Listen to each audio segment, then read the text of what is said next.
Hello, it's Gill Fielding here, and this is what's caught my eye in the media this week. Well, first of all, Boris has had a weird week, hasn't he? From shuffling his papers to going to Peppa Pig land and having to deal with the care homes crisis. And there were changes in the way that care homes are funded or places that care homes are funded. And there's lots of concern about what people might have to pay if they go into care when they get older, and whether that should be paid by the state or whether it should be paid by the individual concerned. And obviously, I hope that as a country, we have a safety net for people that need care. But in the main, my view is that we all have to take personal responsibility for what we need in our lives financially, and that can be done. That's the frustrating thing. If we only educated people from an early age about long-term savings and long-term care provision and that kind of stuff, we'd all be in a much better place, and the government only need to pay for education once rather than constantly keep paying out of the government coffers for continual care for people as they get older. So I would like to put in another plea to Boris. I mean, forget shuffling your papers, go back to Peppa Pig land and let's educate Peppa Pig about some simple financial maintenance measures, because then we'd get the information out to kids, we'd get it into schools. So let's go Peppa Pig and make a financial revolution that eventually pays for care for everybody. Take responsibility for your own financial life and circumstances. It can be done, and with a few small, simple steps, everybody can do it. Let's do that. Well, I was on the local radio this week, and whilst I was waiting for my session, I was listening to a local councillor who was on the local radio being berated by the presenter about a rebate that had meant to have been given to some local housing authority tenants. And the councillor said, well, we wrote to everybody, and if they didn't write back or phone or whatever they were meant to do, whatever the action was, then obviously they haven't been given their money, because the presenter was saying, why haven't people had their money back yet? And the local councillor just kept saying, well, we sent them a letter telling them how to claim their money back. And the presenter said, well, maybe some people didn't open the letter. And the local councillor just could not grasp the fact that people wouldn't open their mail. He kept saying, but why wouldn't I open a letter? It was absolutely bizarre. And of course, unfortunately, I can tell you that loads of people don't open most of their mail most of the time. And that's for one of two reasons. One, they can't be bothered, or secondly, they're scared. They're scared of what the letter might contain, particularly if it's about money. And you can imagine, as a local tenant, if you get a letter from the council, your automatic default belief would be that there's some negative news in there. Of course they wouldn't open the letter. And it's a real shame that that local councillor didn't have more of an awareness about human nature, but he just couldn't get it at all. But sadly, a lot of people don't open letters because they're scared. And that's what we have to address. We have to address people feeling more in control and less fearful about money matters, so that they can then get their lives sorted better. And in this particular case, it would have led to people getting a financial benefit. So sometimes it's good news. We just need to embrace that. But then I got onto my slot on the local radio, and I've done a similar slot. It's called Wealth Wednesdays. I've done the similar slot for about 12, 13 years now. And fundamentally, it's about the same thing every week, although it's dressed up slightly differently. And it's about how you make a difference in your financial life. And the idea is that we go from money saving to money making.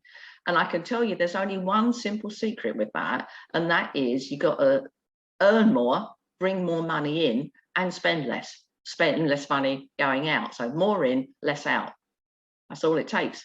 In order to be wealthy, that's all it takes. More in, less out. Simple. I must say, I think that must be what dieting is about. You just got to eat more healthily and move about a bit more. It's simple. Unfortunately, with dieting, certainly, and certainly with money, people overcomplicate it and they confuse people with it, and they dress it up in crypto and all kinds of weird things. That isn't how it is for the vast majority of people. For the vast majority of people, it's just about simple financial controls, such that more of what comes in stays in and less goes out. And if you just apply those principles, you will make a difference to your financial life. And I've been talking about that money saving to money making on the local radio for a good decade or so, because it's such an important message. I hope you learn it. Well, it's definitely celebrity season on the telly, isn't it? We had Bake Off finish this week, Strictly's nearing the end of its run, and of course we've just kicked off with Celebrity in the Castle.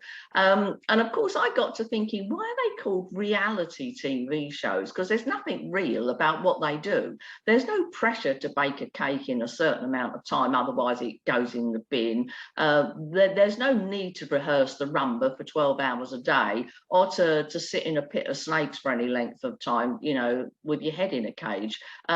That's not real, is it? That's not reality. So I wonder why they're called reality TV shows.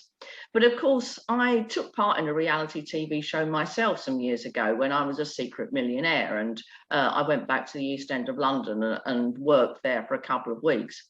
And for the time that I was there, that was my reality. I got totally engrossed in it. I went back to that life. I went back to working in a cafe, squirreling my money away, earning as much as I could and spending as little as possible. And for me, it was my reality. And it was so strong, such that when I came back from the program, I was away for 2 weeks, and when I came back home, I struggled to readjust back to my old life because I'd become so engrossed in what my new reality was. And it just goes to show that for the people in the castle and the Bake Off contestants and the Strictly contestants, that is their reality. Once they get going with it, that becomes their reality. And it just shows how quickly you can change your frame of reference and what your reality might be.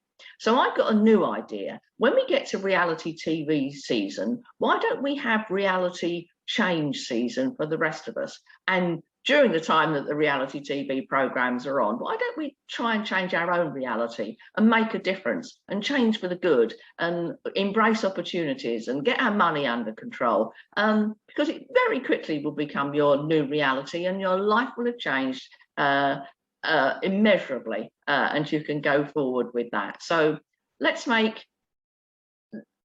unusual circumstances a reality for us all and make a change for good. And of course, I want to finish by mentioning the poor 27 people that died in the Channel this week trying to get to the UK. And I don't want to talk about how the situation arises or what any political stance might be. But what I do think is that these people are prepared to risk their lives to come to the UK, because the UK is free, it's liberated, people are supported, there's financial opportunities. We actually live in a country of wonder, and sometimes I don't think we appreciate that. And out of respect for the poor people that are risking their lives to come to the UK, I'd just like to suggest that we all express a bit more gratitude about where we're lucky enough to have been born or where we live now. The UK is a phenomenal place for all of its ups and downs and craziness. People risk their lives to come here, so let's be grateful that we were born here or live here now. It's a wonderful place, lots of opportunities. It's just up to us to grasp them. Well, keep safe, and I'll see you again next week.